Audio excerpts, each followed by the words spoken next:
Shalom, sobat pecinta kebenaran. Terima kasih Anda setia menonton video-video saya. Bahkan menanti-nantikan video terbaru ditayangkan. Dukung dalam doa agar channel ini dapat terus bertumbuh dan semakin optimal menjadi saluran berkat bagi banyak orang. Masih dalam seri Kerajaan Allah, kali ini kita membahas topik hidup dalam Kerajaan Allah. Mungkinkah dalam kekinian kita bisa hidup dalam Kerajaan Allah? Seperti apa dan bagaimana caranya? Simak terus video ini sampai tuntas.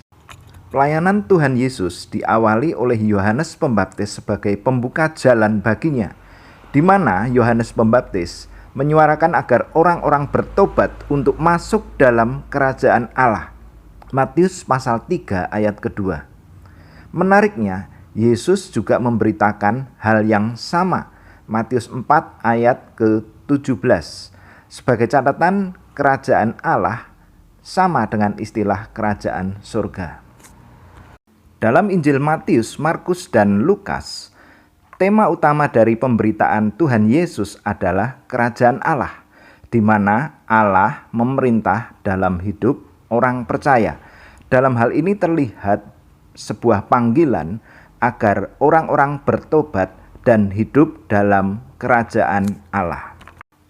Kata kerajaan berkaitan dengan pemerintahan, kedaulatan, ataupun kekuasaan dari seorang raja. Dan kerajaan Allah sudah hadir dalam pelayanan Yesus, di mana ia menyatakan kuasa Allah. Bahkan pemberitaan Injil kerajaan Allah begitu nyata, begitu berbeda dari pemberitaan orang-orang Farisi maupun ahli-ahli Taurat. Dan hal tentang kerajaan Allah banyak diajarkan oleh Tuhan Yesus dalam berbagai perumpamaan.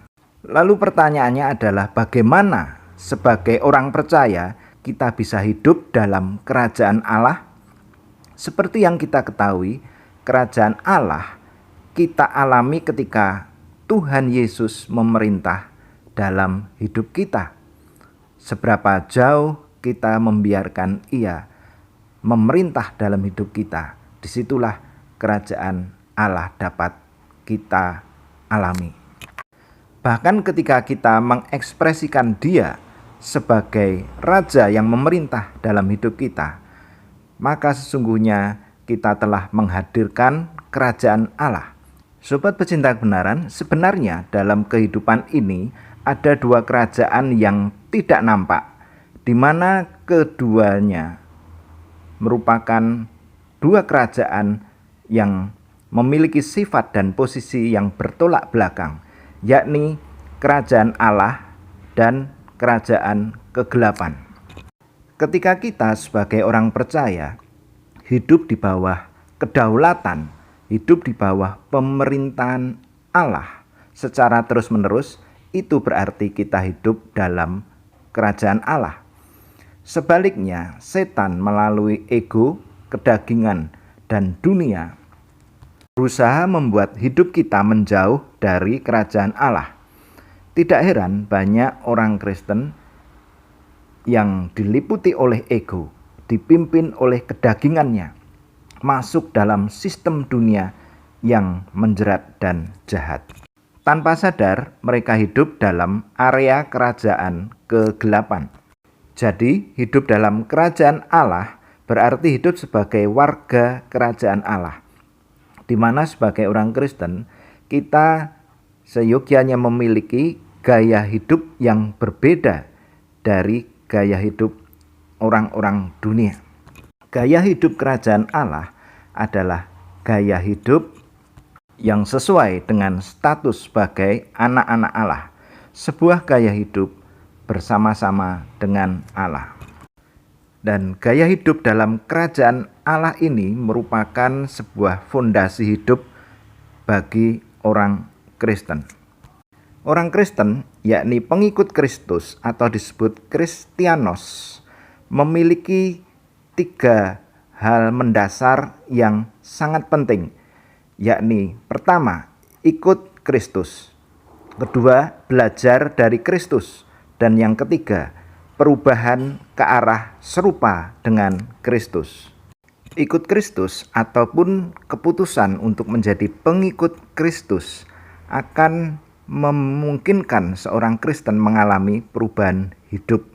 Sebagaimana para murid yang memutuskan untuk mengikut Yesus secara sepenuh hati, maka mereka mengalami transformasi. Matius pasal 4 ayat ke-19, di mana Yesus mengubah mereka, menjadikan mereka penjala ikan menjadi penjala manusia. Kepada semua orang yang mau mengikut Yesus, ia berkata, setiap orang yang mau mengikut aku, ia harus menyangkal dirinya, memikul salibnya setiap hari dan mengikut aku. Lukas pasal 9 ayat ke-23. Lalu bagaimana belajar dari Kristus? Kita bisa belajar dari Kristus dengan cara belajar dari ajaran Kristus. Yesus selama pelayanannya, ia mengajarkan Injil Kerajaan Allah, Injil tentang Kerajaan Allah. Jika kita teliti, kita akan jumpai kata Kerajaan Allah begitu banyak. Terutama di dalam Injil Lukas, kata ini tertulis 29 kali, bahkan dalam Injil Matius 34 kali. Jadi dapat disimpulkan bahwa betapa pentingnya tema tentang kerajaan Allah ini. Apa yang Tuhan Yesus tekankan dalam ajarannya tentu harus menjadi perhatian kita. Dan prinsip-prinsip tentang kerajaan Allah dapat dengan jelas terlihat terutama di dalam Injil Matius pasal ke-5 sampai dengan pasal ke-7, di mana kita dapat belajar bagaimana kita hidup dalam kerajaan Allah. Sobat pecinta kebenaran, dalam video-video selanjutnya kita akan membahas 3 pasal itu, Matius pasal 5 sampai ke-7, di mana kita sebagai pengikut Kristus dapat merespon panggilan menjadi warga kerajaan Allah. Dalam video selanjutnya kita akan melanjutkan tentang panggilan dan visi menjadi warga kerajaan Allah. Tetap semangat dan terus setia sebagai pengikut Kristus. Kiranya Tuhan menyertai dan memberkati kita semua.